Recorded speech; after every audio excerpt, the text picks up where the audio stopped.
strong as the dawn breaks free. With the hero song, destiny to see. Stand and rise, face the dark, light the skies, leave your mark. Eyes on the prize, heart beats hard, dreams to realize, played every card. The wind whispers brave, the stars guide the way, no soul left to save. Time to make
in the sky, fire and light path. Step by step I walk, facing danger's wrath. Shapes underfoot, winds howling right, dodging every trap. I will show no fear.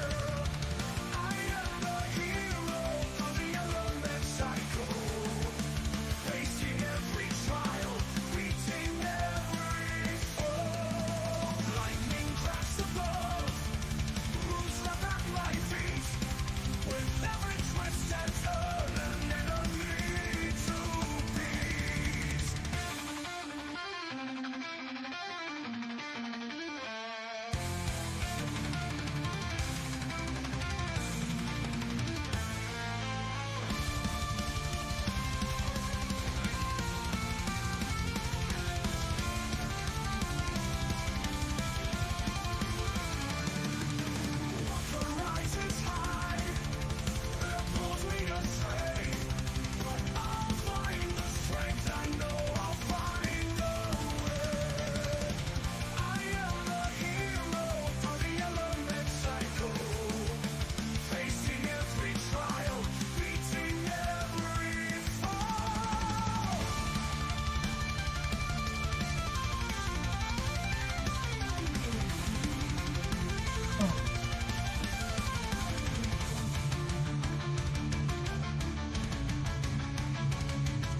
All right, writing sprint done. Woof.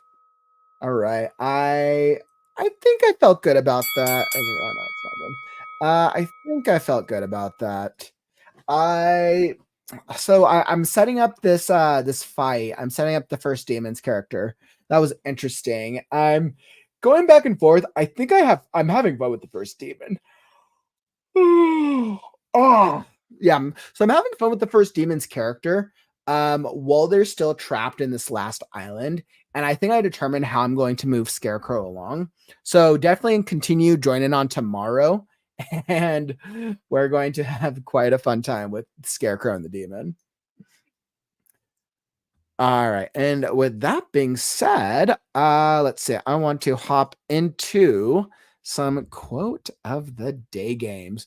So we got some great comments today. There's some absolutely really good ones. I think today I probably got the most like beneficial, helpful comments that really stood out.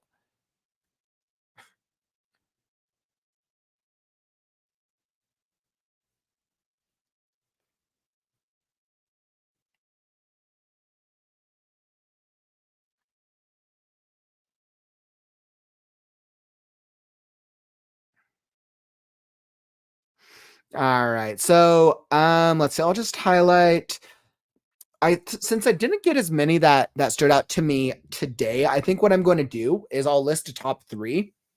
I'm gonna list a top 3 today instead of highlighting all the ones that stood out. So today's comments, today's quotes of the day is going to be predominantly focused on which comments were the most beneficial, which ones provided the most value to either other writers or to the stream itself.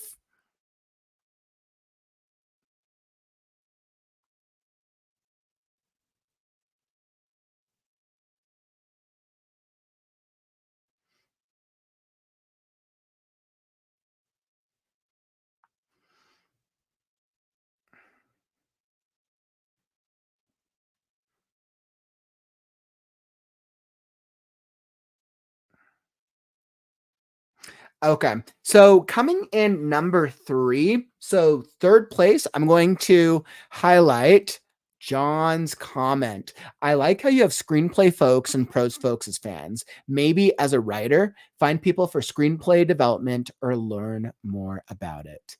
I absolutely love this because this is about bringing screenwriters and writers together. Absolutely great quote. So this is my third quote of the day. Thank you for that, John. Absolutely loved it. So that is going to be coming in number 3. And coming in number 2 is definitely this very like cute. I absolutely love this story. Atomic. You get quote number 2 of the day. When I was a child, I was reading 300-page novels, and I remember having a dictionary nearby to look up words I didn't understand. Because who are we as writers if we didn't start out when we were really young? And I could totally picture, what child Atomic in his early days reading these huge novels and having the dictionary side by side in the pre-age of the internet. Thank you for sharing that, Atomic. Absolutely love that. So that would come in second place for our quote of the day game. Absolutely. And then my number 1 quote of the day, because I think this is absolutely incredible, absolutely amazing, comes into place will be Nils. Nil, you absolutely win the quote of the day. I think you should have people submit a back book blurb when you do a first chapter read. It makes it harder to critique in isolation for me when judging the pace of details versus plot. Because I think that is absolutely incredible. That helps to improve the overall quality of the stream and the overall quality of the critiquing experience. So, Nil, that wins my quote of the day.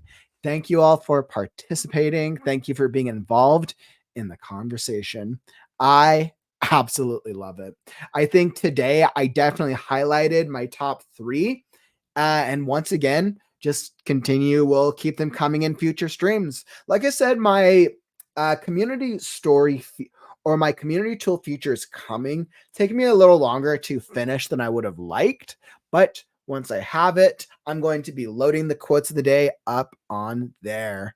So that was exciting. That was incredible. I really appreciate it.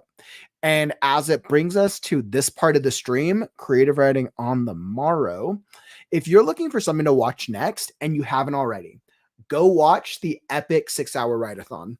It's linked down in the YouTube description below. I did the 6-hour stream that was on Wednesday. One of the most epic writing streams we have done so far.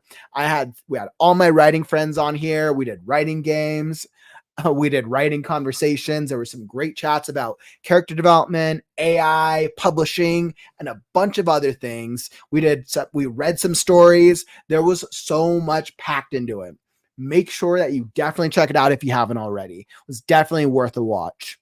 And tune in for tomorrow as I work on the climax of The Last Scarecrow, where I'm going to write the ultimate scenes between Scarecrow and the first demon. Who is the first demon and who is the last Scarecrow?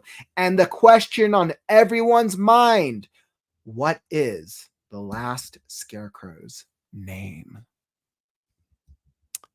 To tune in tomorrow to find out. I will be going live at 4 p.m. Mountain Time, so it'll be 3 p.m. Pacific, 3, 4, 5, 6 p.m. Eastern. And join me in as I work on and finish, hopefully, The Last Scarecrow. Don't forget, like this stream on your way out. And that, my friends, brings us to the end of the stream. Thank you for joining today. Thank you for being involved in the conversation. And thank you for some great stories. I wish my voice wasn't killing me today and that I could have gone through more, but I'll have probably just need a little bit of recovery time for next week's stream. So thank you all for submitting. We had a couple of really fun ones, and I love that we got a different dynamic between the stories today. And that, my friends, is all that I got for you. Don't forget, words are wind, but stories are forever. I'm Kaufman, and I'll catch you on the morrow. Stay creative, writers.